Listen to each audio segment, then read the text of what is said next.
What to do if you can't orgasm. Today we're talking about a topic that a lot of women struggle with, and a lot of women, my clients even have struggled with and messaged me about, and I'm not the person to talk about this topic. I wanted to bring in an absolute expert, and I'm here with Dr. Marie Tudor.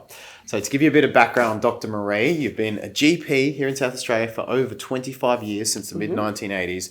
She's been working as a sexologist, sex therapy with couples, since the 90s. Yes, So over that's 20 right. years experience in that field. She's a fellow of the European Committee of Sexual Medicine. She's got full family therapy qualifications. You're the president of the South Australian branch of the Society of Australian Sexologists. The qualifications just coming out of your ears. And so you're about building the individual and the couple as two separate units. Yes. And you're committed to really helping people, whether it's relating to sexual intimacy in their relationships, sexual orientation, just sexual difficulties and transgender concerns.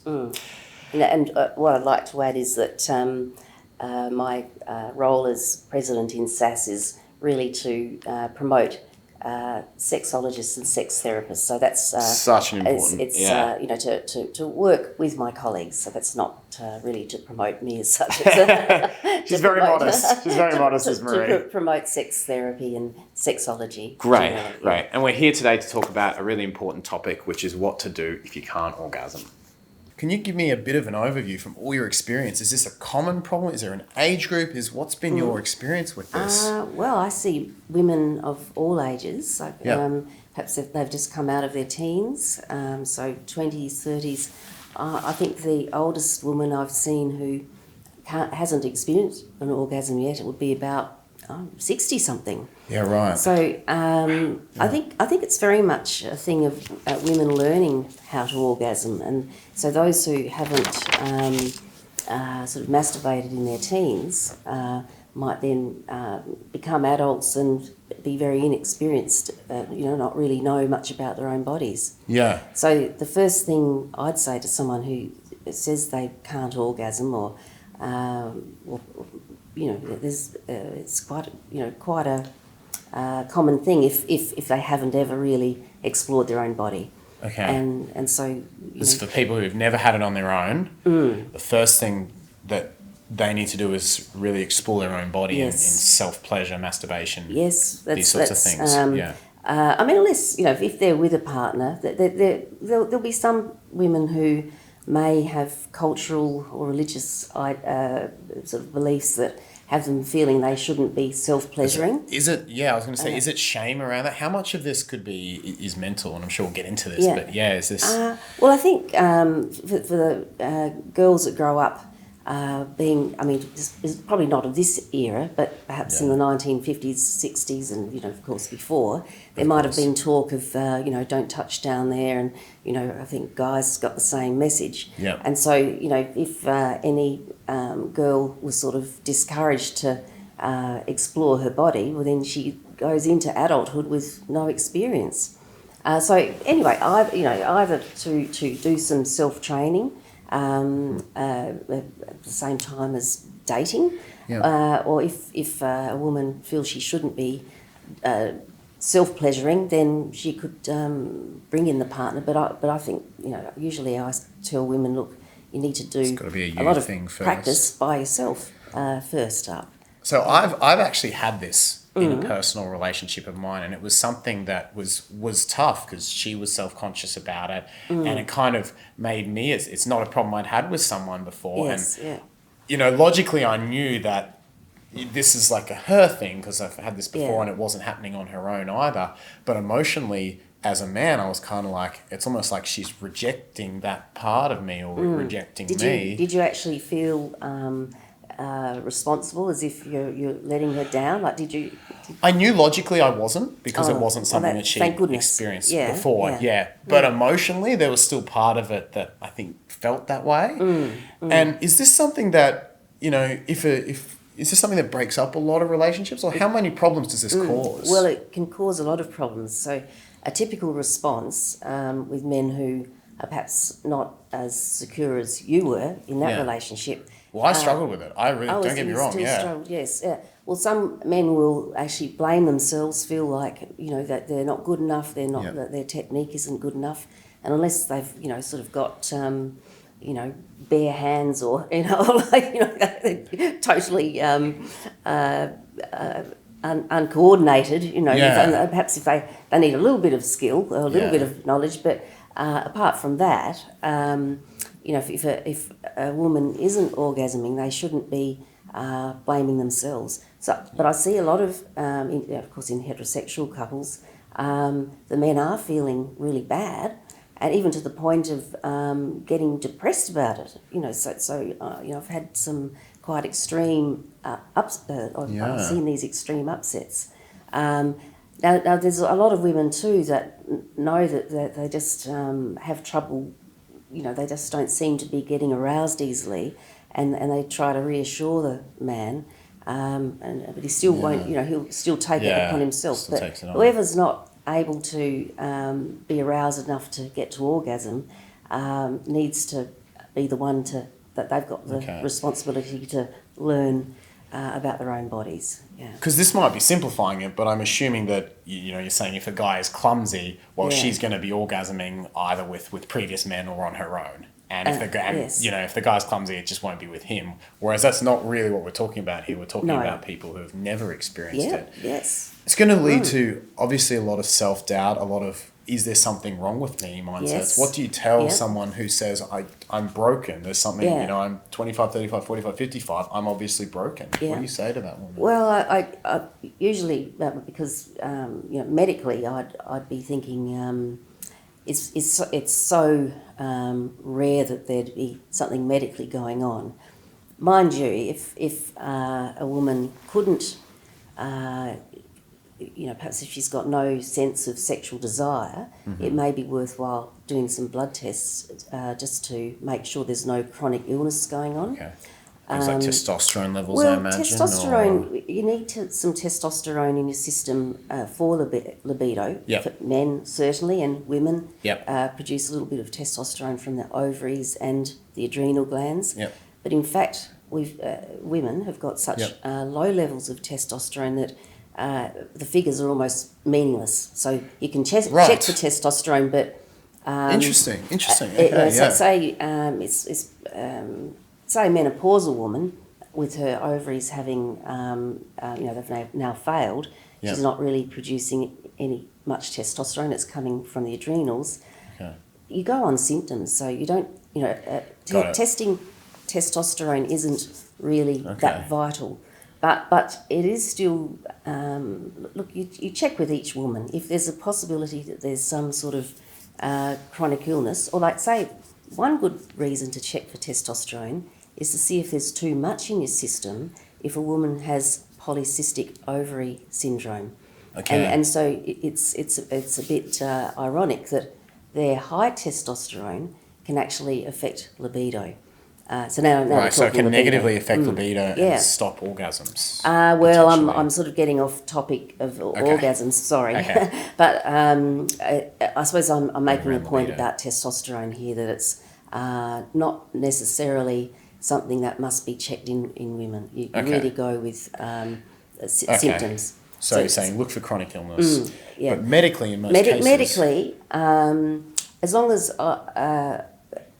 look, what I'd say is it's very rare for someone to be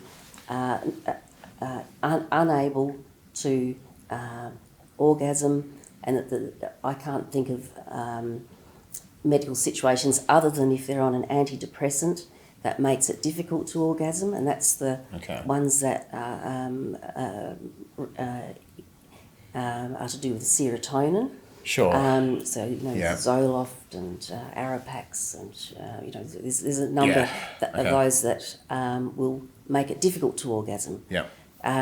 So medically, any antidepressants, antipsychotics, they're the sorts of things that make it difficult to orgasm. Okay. And some pills, the oral contraceptive pill, may actually affect libido, and in turn make it difficult to get aroused. To orgasm because you're not excited, basically. Okay. And so the first thing I say to a woman is, how much have you experimented? And I say, I've experimented with fingers or whatever. Yeah. Do you get a little bit aroused? Do you get lubricated at all? And I pretty much go straight into the suggestion that they use some sort of vibrating device, Okay. even, some external vibrator that's more like used for muscles, those Okay. ones that you can give yourself a massage with. So you've got a high wattage of vibration there. Yep. And also then focus, it's trying to get out of your head and into your body. And so there's the people that do some sort of meditational process of to help them get aroused. Yeah. That's useful. To actually get into a meditational state. As in, so I'm imagining, I think of headspace when I think of meditation. I think of, having the nice voices in your ear. Are you actually talking like a particular sexual meditation or just a general meditation? Potentially. I mean, okay, so it's physically possible for a woman to orgasm just by using her mental powers. Yeah. So that's actually then a meditational process. So it's actually the self-suggestion. So it's like a self-hypnosis. It's a meditational process of feeling that you're becoming aroused, and knowing that a woman can orgasm. I mean, it takes a bit of practice. Yeah. With no hands. Of course. That says that an orgasm is a lot about mental focusing.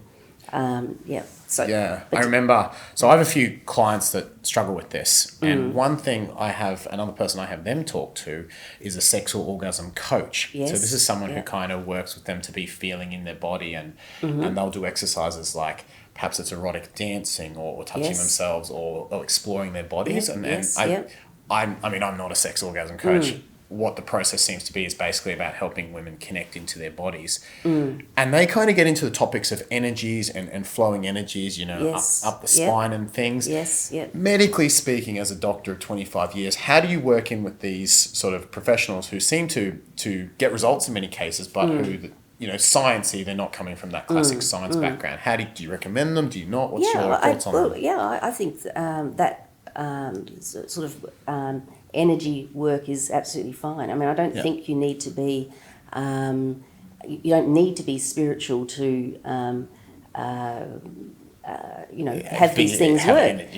Like years ago, Barbara Carellis, if you look her up, she's from California, and she's the one that came to the Fringe and sort of showed everyone how to do a whole body orgasm on stage, and she good friend of mine showed EJ Love does some of the Sexpo demonstrations actually of that. We were at Sexpo recently actually, and we had a chat to, was it started with M, her name? Oh yes, I Maxine or Mickey or yes, I think it was Mickey because I listened to her talk about whole body orgasms, and she did it. I didn't miss the demonstration, but she actually takes, and she was telling me, non-ejaculatory orgasms for men and how you orgasm up the spine. I found it fascinating, And so you can be focusing in this way, imagining that sexual energy is flowing and, up inside you, and you don't have to be spiritual, or you don't have to believe in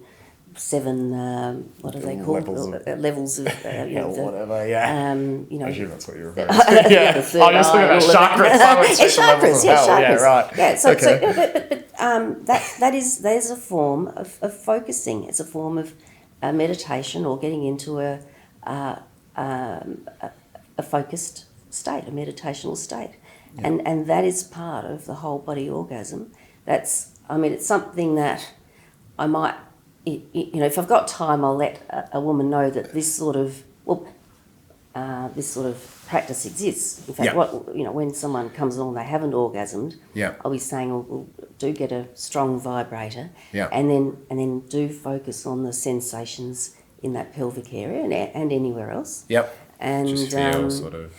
I do actually describe the ways that women can have what would be called a whole body orgasm, because I'm saying perhaps repeatedly contract and release your pelvic muscles. Okay. You can even, if you're on a floor or a firm surface, you can lift your bottom off the floor and then drop it down. Do that repeatedly. It sort of gets the blood flowing to the pelvic area. Things like yoni eggs, or what are your thoughts on those? Yoni eggs, well, I mean, that's all about perhaps getting muscles a bit toned up. Yeah. I don't think to suggest them necessarily. Yeah, okay. But, well, look, if a woman wants to try to, the next suggestion is that she's got some vibration on the G-spot within the vagina. Yep. The front part of the vagina has got lots of nerve endings. And then, basically I'm suggesting to women all the things that I'd be doing that are about whole body orgasms, or, we're trying to maximise the arousal. Okay. But the most important thing is she learns this focus on recognising the arousal and sort of building it up within her mind. Yeah.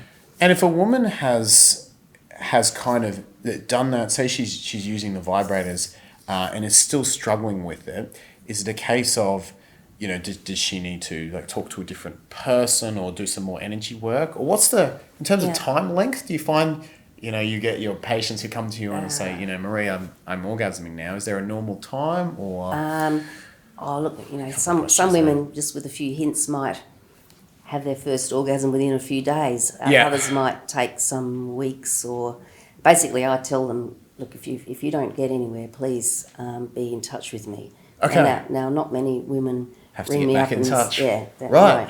But look, Fantastic. Anyone who's doing body work, I think that's fantastic. Yeah. I have no problem with that.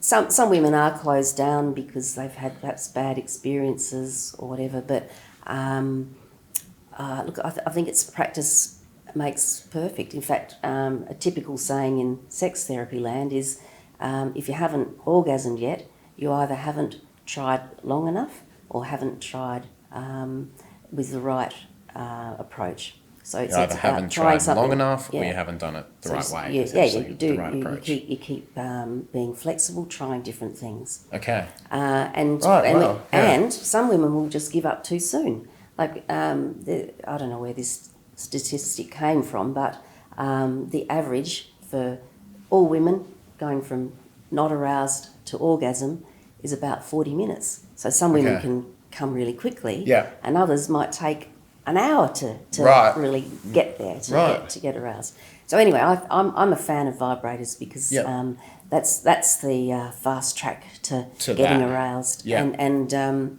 I know there was when I started this work, and in my teen years, there was talk of don't get hooked on vibrators. I was going to ask about that because for some women who, and this is something I've heard from an orgasm coach, is, and you can correct me if you disagree, is that if they're orgasming fine from vibrators and things, but not from, say, penetration with a partner, it can be, she said one of the first things I do is take the vibrators, have them use dildos instead, because it gets them used to, once they've reached that and they can orgasm, now we can get them used to orgasming from lower amounts. Because a vibrator is so intense, we can get them used to orgasming from lower amounts of stimulation. Is that something you've heard or agree, disagree? Well, look, it's a worthwhile approach. The only thing is that, just another medical catch cry is that perhaps only a third of women will orgasm during intercourse.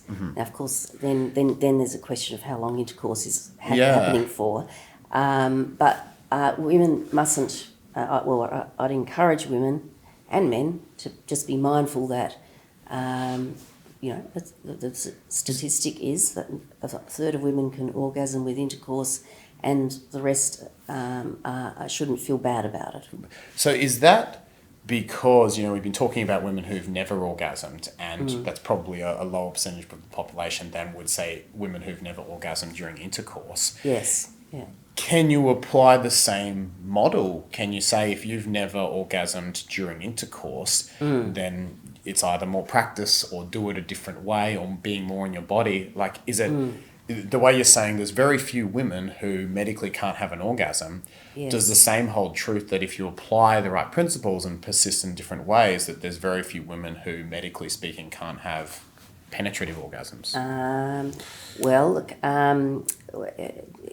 I've got a slide that I show medical students. Yeah. It's a Leonardo da Vinci drawing of intercourse happening. Okay. All right. and Haven't seen that one. and my little title is sexual intercourse, amongst heterosexuals, is not an equal opportunity experience. Intercourse is designed for men to orgasm, but not for women to orgasm necessarily. Right. So and anatomically, it's a nice thing to aim for. Yeah. But couples shouldn't get hung up on it. Okay. Look, I think. Okay, interesting. I've just talked to many women over the years, and they'll just say, "Oh, look, I've had multiple partners. Look, an orgasm during intercourse is just not going to happen for me." Some say, "Look, it happened with John, but doesn't seem to happen with this guy. Daniel." Yeah. Look, it could be. Because I know that there'd be orgasm coaches out there who would say, that's the limiting belief, is that it's not going to happen with me. And so how do you tell the difference? I think it's a good point. It could be a limiting belief. What I'd say is keep on trying, or keep on experimenting.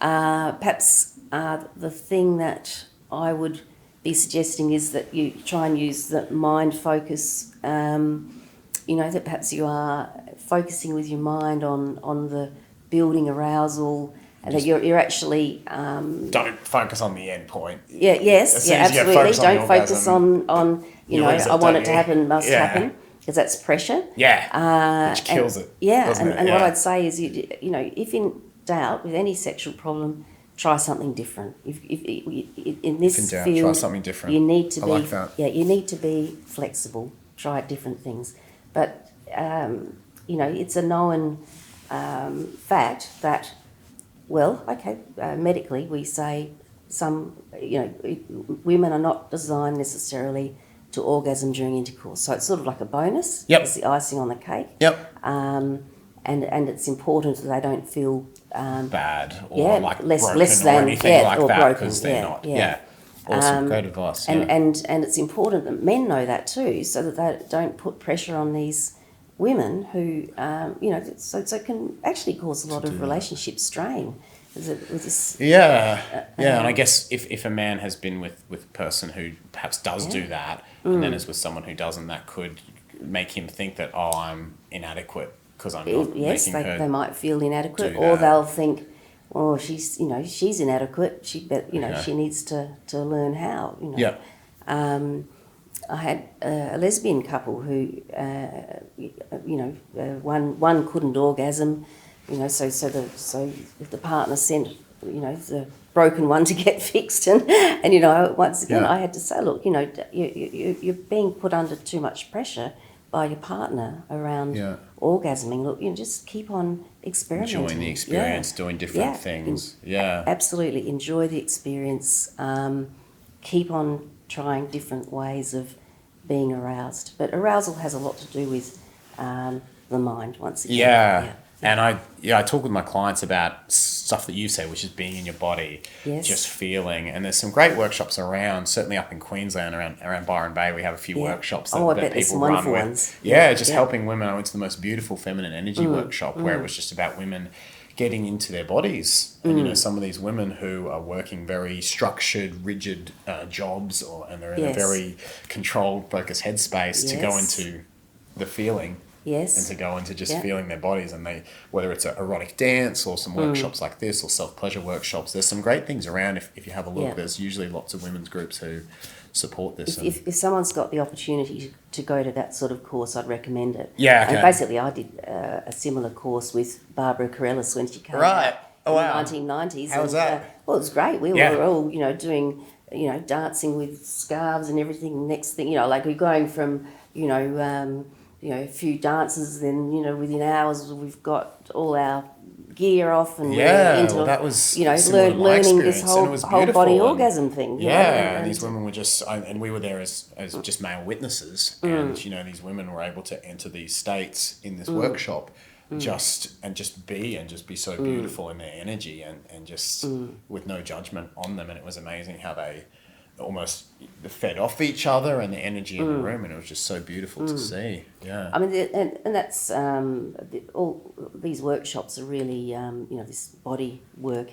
Perhaps links into what we know as tantric practices. Yep. And of course, they come from Buddhist trainings. So you don't have to be spiritual or a Buddhist to do some of these tantric exercises. They're worth reading up about and experimenting with. And obviously, if you have come to this video with the struggle with orgasm, then that's going to be a big. You got to put some time in, and you've got to invest that time in yourself and your body and self-exploration. A lot of time is important.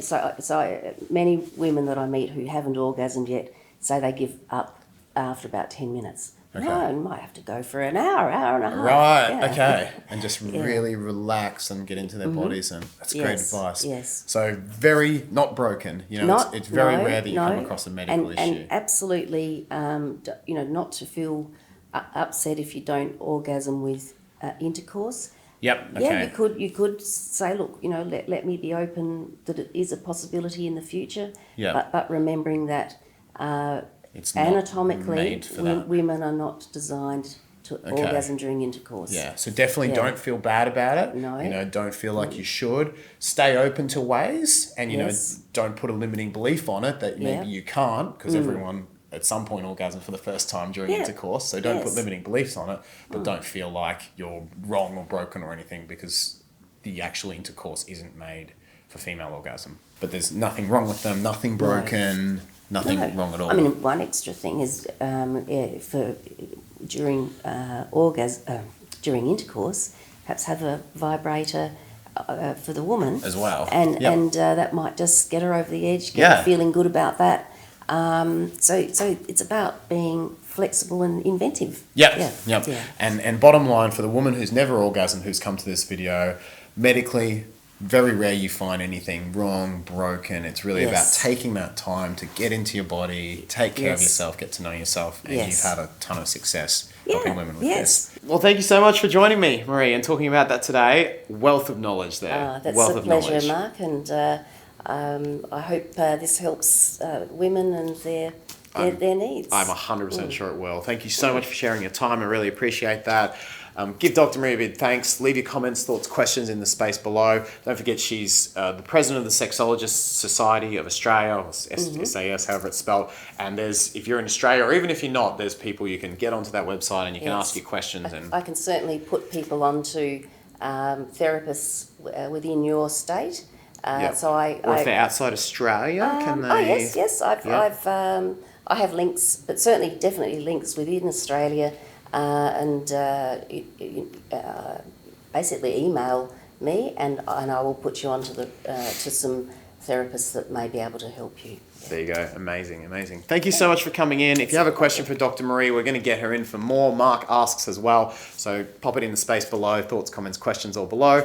Hit the big red subscribe button with the little bell and give the video a thumbs up. And thank you again for coming in, Dr. Marie. That's a pleasure, Mark. All the best. See you in the next video, guys.